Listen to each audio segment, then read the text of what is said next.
Hi my lovies, I'm still on my fairy trail and this one is about instinct.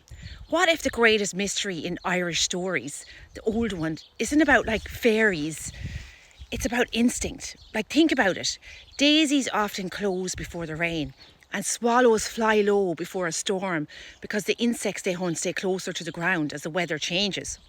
And many animals become restless before bad weather. Even after or before the 2004 tsunami, there were reports of elephants and other animals like moving to higher ground before the waves arrived. Perhaps sensing vibrations or sounds humans couldn't detect.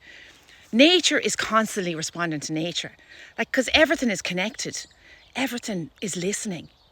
So here's a question that stopped me in my tracks. Like we're part of nature too. So what happened to our instinct? When I first started following the fairy trail, I thought I was searching for fairies, which I still am. I thought the answers might lie with the Tuatha De Danann. But the more stories I've explored, the more I think, there's other clues as well.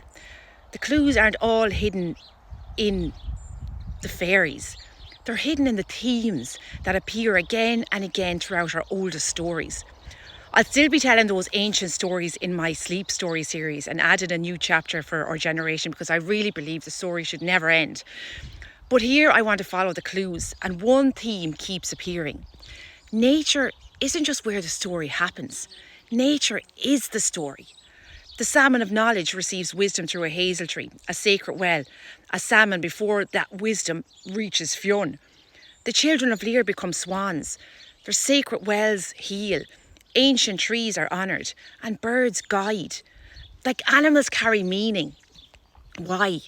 I've realised something while making my wildflower videos as well. The more I spend in nature, the more patterns I see. Some flowers always grow together. Some only bloom in certain conditions. Some insects visit only particular plants. Nothing feels random. And I've started noticing these patterns after only a few years. What would, someone notice after a lifetime? Or after hundreds of generations living completely connected to the land? Maybe our ancestors weren't telling us stories about trees that literally spoke. Maybe they were preserving something much deeper. Instinct, not magic. Like a way of understanding the living world through observation, generation after generation, watching the birds, watching flowers, watching rivers, watching the seasons, until those observations became stories. Stories people would never forget. I can't prove that's what these stories mean, but the more I follow the fairy trail, the more I wonder if it isn't leading us towards fairies, maybe at all. Maybe it's leading us back to something we've forgotten. Maybe instinct isn't gone. Maybe we've simply stopped listening. So that's the trail I'm following next. Like our instinct.